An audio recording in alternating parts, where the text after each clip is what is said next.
Possess your possessions. Part 2, Matthew 11:12. And from the days of John the Baptist until now the kingdom of heaven suffereth violence, and the violent take it by force. They said that you are supposed to be poor because you are a Christian. Is that so? No. In 2 Kings 4:17, the Bible tells the story of a widow. The husband believed in poverty, so he died poor. He died with a load of debt. One day the creditors came, and they told the widow, "If you don't pay us tomorrow, we will sell your 2 sons." She cried to the man of God that day. As long as she kept quiet, the all-sufficient God sat in heaven and did nothing.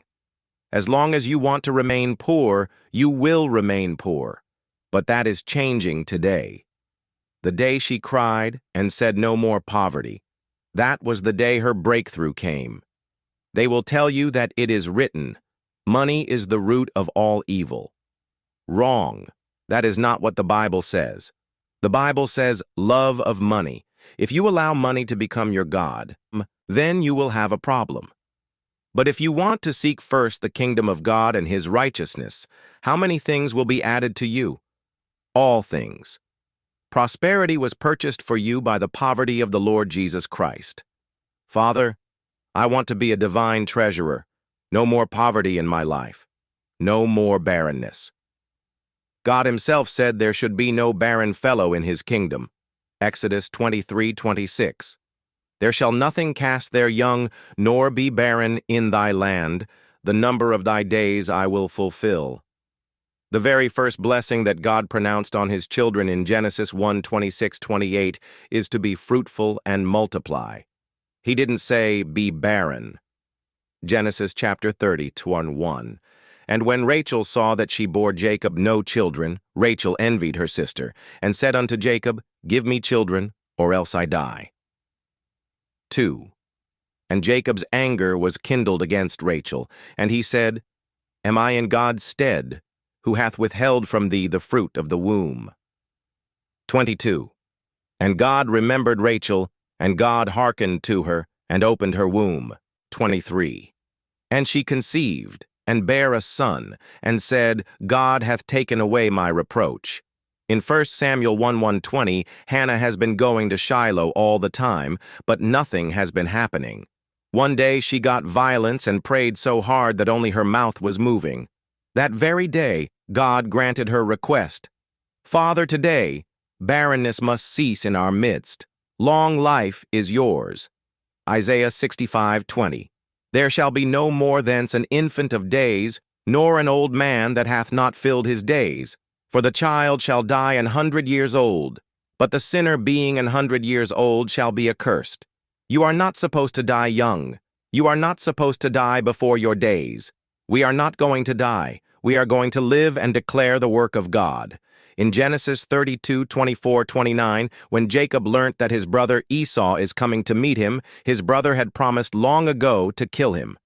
That night, Jacob had a wrestling match with an angel of the Almighty God. Genesis 32:26, and he said, Let me go, for the day breaks. But he said, I will not let you go unless you bless me. I refuse to die in the mighty name of Jesus. We are in agreement. None of us will die young. We won't die before fulfilling our purpose. You will not die. You will live. You will do the works of God. We must not remain under the power of forces of darkness anymore. In Genesis 1:1-3, the first word that came out of the mouth of God is, Let there be light. And there was light. Genesis 1:3. Then God said, Let there be light. And there was light. John 8:32, And you shall know the truth, and the truth shall make you free. 36. Therefore, if the Son makes you free, you shall be free indeed. How can I be a child of God and still be tormented by the forces of darkness? In Mark 10:46-52, when the Lord Jesus Christ sent for Bartimaeus, He asked, What do you want? Bartimaeus asked for light. Give me light, and the rest will take care of itself. In Mark 5:2-20, the madman of Gadara was a madman among madmen. But when he saw the light of the world, even though he couldn't pray at least, he fell on his knees and worshipped. That day darkness gave way to light. There are some of us who have been suffering all manner of attacks from the enemies. I decree no more darkness. No more darkness. We will no longer tolerate darkness. In our houses, no more darkness. In our places of work, no more darkness. Every agent of the devil manipulating your business, your life, and your marriage, we bound forever in the mighty name of Jesus. From now on, in every facet of my life, let there be light. In my home, let there be light. In my office, let there be light. In my church, let there be light.